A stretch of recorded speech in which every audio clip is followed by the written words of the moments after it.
Première barrière, deuxième barrière, troisième, ils ont composé là-bas. Bakatakatang, ou ba milice à Gédokiungu. Est-ce que vous comprenez tout ça que non? Gédokiungu, à Batami na kata résidence ya John Numba, vous comprenez tout. Première barrière, deuxième et troisième, à couper à Bakatakatang. Mais nous devons remettre l'invitation. C'est ces jours à mis, c'est ça qu'on a fait 3 jours, ça soit 4 jours. Alors, est-ce que mission de la Tindel Ayana, John Numba? Est-ce que John Numba? Abande ko comprendre ce que pourquoi Mabunda a précipité qui loi ya mina ko le kalamba. OK ba yibi mbongo 50 millions. Lobby mukolo ya lobby na parquet matete ba invité bango. Est-ce que matata pona ko zonga ayibi ngo yemote na bloc ba kabine. Yamoni kabana na ko banga wana achini ndeko nae bokuta ntekete. Tisekele peso ele o lobeli makamka justice. Ata ba yo apesi mon kongo na bi kema.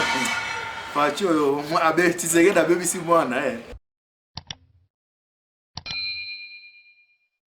Bonjour, bonsoir, on a balandé sur Jésus Marketing. Mbote la bino, vous allez belé partout, vous allez la biso.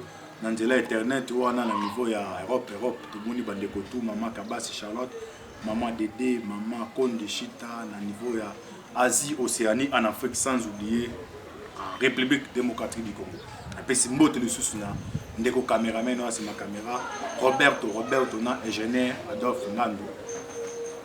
Puis tout bon Arabiso na Jésus Marketing ils ont déconabino Moïse Mao Kantibal auto et après ça la décryptage de mission na biso mission ni boleka mozindo na politique alors ma solo to so le biso na bino ezali invitation au batindeli matata pour na répondre à niveau paraki pourquoi batindeli invitation et ça la problème où il y a fibre optique oyo matata pour nous à détourner qui na qui est moulu. Alors, les lois c'est que demi à tout le monde a dit avant tout badawa na makamaka la fibre optique tanga d'abord qu'est-ce qui se passe à niveau ya katanga pour l'instant comme ça tous on a tout dernier pour na biso ya 50 millions euro ba libi pays salinga mona clair est-ce que matata pona ozonga bo tikana tout la biso John Numbi en résidence surveillée. Tango Fort est arrivé avec une unité spéciale basée dans les montagnes de l'Est qui ont encerclé la ferme de général John Numbi. Au même moment, l'auditorat militaire est venu avec 3 types. Avec une convocation, ils ont traversé la première ceinture sans résistance. La deuxième aussi. Les troisième étaient composés de la milice katangaise qui opère chaque nuit à Lubumbashi avec des jeeps de la police sans plaque immatriculation. La maison, il y a eu résistance. Dans la maison, ok, tout ce qui a comme ça, ils ont titré. Premier paragraphe, tu as un beau comprendre ça, mon se passer. Qui c'est qu'il y a dépêché Tango Fort à Lubumbashi. Il y a tout la déclaration de John Numbi. Et ça, déclaration politique. Sur mon militaire, sur le baquet, non. Bah, induit mon conjambo en erreur. Aïe, na salim, et belé na armée. Mais naza a agnoté. Donc, ça dit, Moussaza a annoncé à Lyon. Et c'est un message annoncé que non.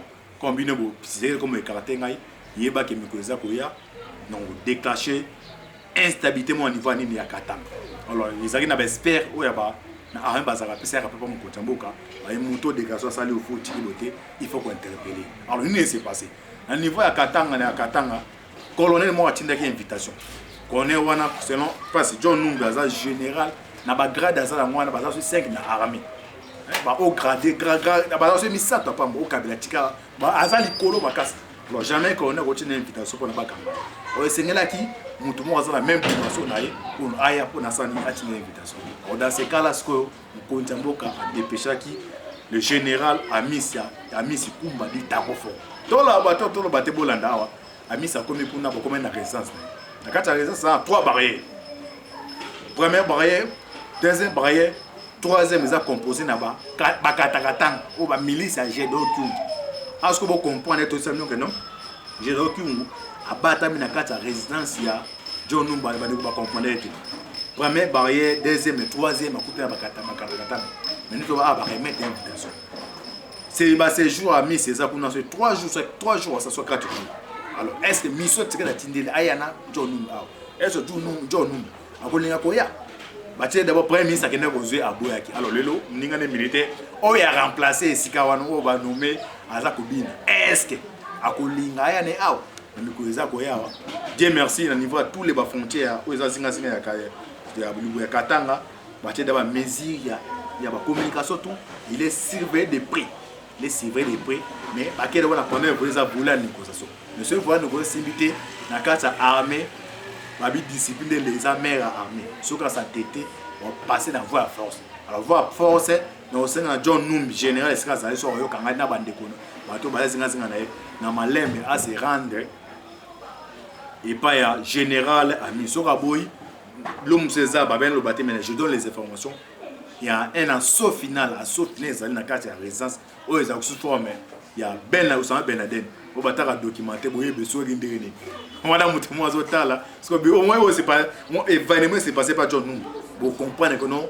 il y a un sangap tu sais que d'habitude dans beaucoup na table moi na bisa no bilo on suppose avec mission tout il y a je mais ko bana bando tala botala on bana baneti so comprendre ah tibalo ba boye vous comprenez bande vous pas comprendre mais ça m'a même avec le temps pour comprendre donner tout bas général amisi à un niveau ya Katanga ou à une mission spéciale est-ce que y a on a été nous ça ko ya to yeba qu'est-ce qui va se passer donc quand on a maman le cambo to qui na moi dossier à 50 millions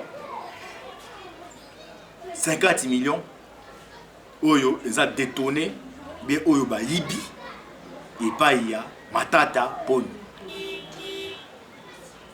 fibre optique au monde abiso bino bato ozali banda bo mona ka bino ko nza ba ozana ba wifi biso a fo mégabyte moi même émission biso le sala so moins dépassé de 30 minutes ko munda ba shobe moi tibal biso to mini mégabyte za mon qui mais bino ko na bokipe o te pour nini to ta mo émission mi to ça 15 minutes permettre bato ba bende ko ba ça ba l'informer na o ba za libanda pour nini mégabyte za écouter cher mais gouvernement abimisaki 50 millions na ye apesaki matata poni Janine Mabunda tona na tweet message au Kike Mulumba sali awa eza ko hinda tona na tweet ya Kike Mulumba to conclut boyeba nini eza ko se passer est-ce que loba ko zonga ba zonga te to landa tweet ya Kike Mulumba Kike Mulumba est prêt pour le procès.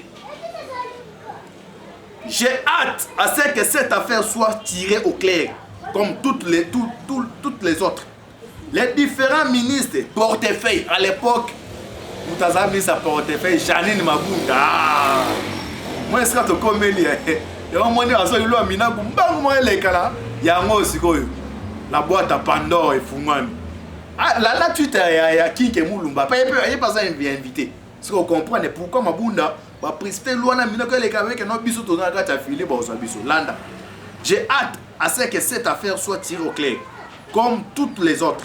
Les différents ministres, portefeuille, Mabunda a mis à portefeuille, finance, Petentik, on a eu mon code de l'époque, et DG de l'OCPT, être appelé à témoigner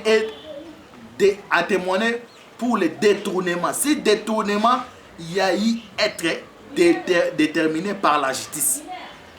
Les parquets près de la cour d'appel de Kinshasa Matete vient d'ouvrir une information sur la gestion de 50 millions de la fibre optique. Ah, bande ko comprendre pourquoi Mabunda a précipité qui loi ya mina ko le kalamba.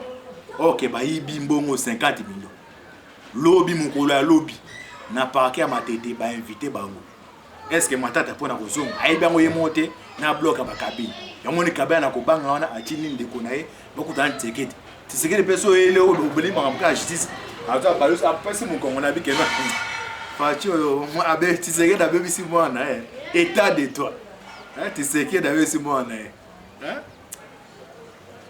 Est-ce que matata pona aosu kandere ndi. Moi so attend combat ka basé 50 millions. Tala mboka crise dans une crise dans ka mbongo mais mutu moko blue block abatu.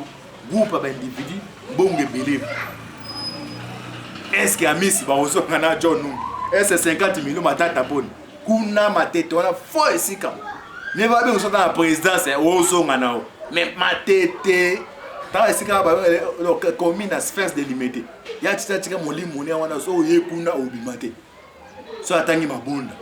Yoza président assemblée nationale osuka ko eso ko boni. Mais l'homme to zandi ba parquet ba suite fin. Il y a 50 millions. Qui est pas bien que non?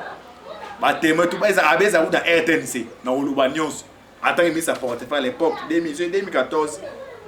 Janine Mabundu mikolo eza basipo eza ebele nzambe azala na bino bopartage vidéo bopartage bena osenga mingi bomoni condition oyo totravaille na Jésus meilleur que tozanga batriple tozanga babino ebele ye mpe mokolo chaîne yango yaza mosala nzambe alingi kaka babino boza informé mais so aide ezali boyede opermettre to améliorer condition boréclamaki non antiba toka voir porte eza bacondition tozala il faut faire se permettre de vous aller informer so bolingi condition améliorer nde bandengo so bazali à travers $1 na bio mikolo eza koya équipe tout ya Jésus meke baotie numéro wana soit ya MP sabe oyo baza libana mboka ya nini ya compte oza $1 $2 oyo ede mpona permettre équipe ya Jésus meilleur que TV ezala makasi et permettre atare elo pesa information. Merci mingi, merci na cameraman Roberto, merci na moko la chaîne